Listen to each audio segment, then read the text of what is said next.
been looking forward to this rematch after what happened last year? I think you put a little bit too much more emphasis on it. This is our first round matchup, and we look forward to the postseason. But I haven't been like looking forward to the rematches. The game is played, how it's being played, and this is the matchup. So we look forward to that challenge. LeBron, at this point in your career, when you've played this long and won 4 championships, does anything change mentally, emotionally, or nutrition, anything, as the playoffs start? Yeah, of course. You know, a lot of things change in the way you approach, the matchups, the way you approach the game, the way you approach the days before the game, leading up to each and every game. So, yeah, of course. How much of this is, or is it equally mental and physical? It's both. It's both. Obviously, the physical toll the postseason has. The games are a lot more physical. A lot more taxing on your body, but also your mind have to be there even double.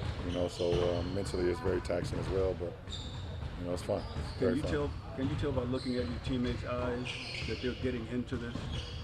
Yeah, today was the first day of prep, and we still have another day for tomorrow, and then a morning on Saturday to continue to prep. So I think guys are excited about this opportunity to be in the postseason. It's 16 teams. That will have an opportunity to win the championship, to win 16 games. So that's always exciting. LeBron, the past doesn't necessarily dictate the future, but the script in these games has been similar a lot. Where against Denver, where the final 4 minutes or so, they go to a place offensively, and you guys haven't been able to execute defensively.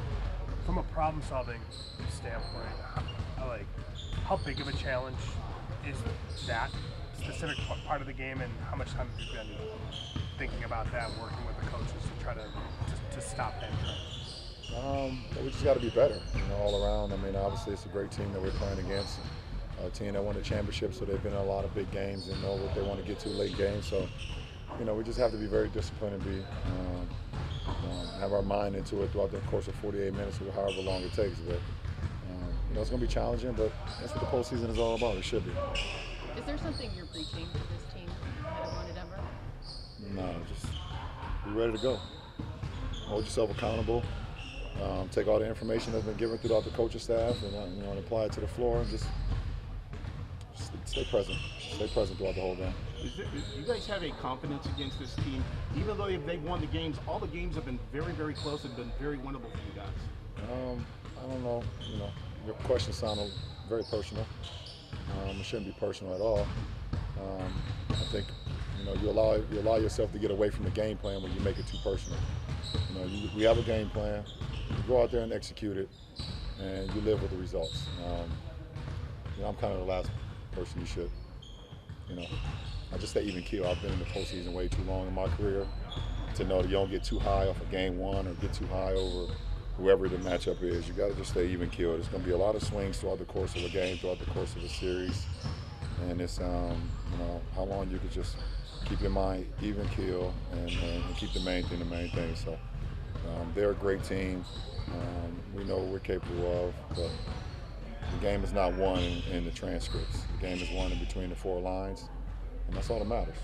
I think there was a time in the bubble where I asked you about Jokic's passing and kind of your appreciation for players who see the game similar to the way that you see it. Having experienced him as a competitor a ton as he's gone to this next level, when you're that unselfish of an offensive player, what does that do? When you're the best player and you're that unselfish, what does that do to a team? When you have the ability to score at will, it makes your passing even more dynamic. We've had great passers in our league history. We've had great guys that are very unselfish. But if that's all you can do, then teams can, try to force you to score and you kind of take that away. Guys like Luka, Magic in his prime, Joker, myself, if you try to take away our passing, we can still be effective. That's what makes us so dynamic. There's obviously going to be a lot of attention on Jokic and Murray, but MPJ, the shot 61% against you guys in catch and shoot. opportunities this season. How important is just tracking him in transition, on cuts, curls, all that type of stuff? Got to get to him. He's a hell of a player, a hell of a shooter. And when he's on his A+ game, they're damn near impossible to beat. Because you already have to account for Joker and Murray. So you just gotta keep your head on the swivel, know where he's at all times in the offensive end. Don't give him no airspace. And he's still gonna make some of those. The kid's 6'9", and he shoots at the top of his jump, high release. But it's the open ones, it's the ones in transition, it's the ones where you lose contact that in order for you to win a ball game, you can have. Apologies, sorry. Aside from the postseason for a second, congratulations on the call from Team USA. Oh, thank you. To get that and do it alongside Anthony Davis, what does that mean to you? It means everything. I mean, it's been the first time in 12 years, for me representing, Team USA, and I've had a lot of great times, representing the red, white, and blue in the summer games and the Olympics. So I'm looking forward to doing that and doing it alongside my buddy. It's gonna be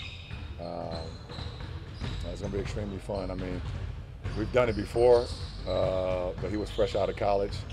We hadn't won a championship together. We hadn't spent a lot of seasons together, but to be alongside him and the rest of the 10 guys as well, and then including the coaching staff and then the whole staff that's part of USAB. Just want to thank Grant Hill and Sean Ford and the rest of those guys over there on picking me, picking AD, and I think when that moment happens, we'll be extremely excited and extremely happy to put those uniforms back on and go against the world. That's be a huge moment.